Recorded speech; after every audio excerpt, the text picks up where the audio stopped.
inusual, ya que estamos hablando de una zona repleta de árboles con poca o prácticamente nula presencia de casas y mucho menos comercios.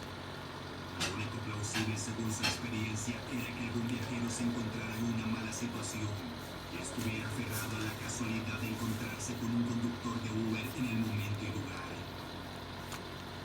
5 minutos más tarde, la aplicación le muestra que debía virar de la carretera principal hacia un camino que, como pudo apreciar más adelante, ya no tenía asfalto y se dirigía esta vez a un destino oscuro e incierto. En este punto se lo pensó varias veces si cancelar el viaje, ya que no se sentía para nada seguro.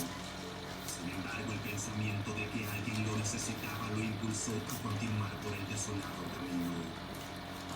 El móvil le indica que a escasos metros le esperaba su cliente, cosa que también coincidía, según el mapa, con el fin de aquella carretera. Sus manos levemente comenzaron a transpirar mientras con ansias esperaba ver a alguien en la oscuridad. Lo que vio, en cambio, le erizó la piel. Su auto se detuvo al final del pedregoso camino y delante de él se alzaban decenas de tumbas tenuemente iluminadas por la luz de la luna. La aplicación lo había llevado a un remoto cementerio. Y sí, allí no había nadie más que él.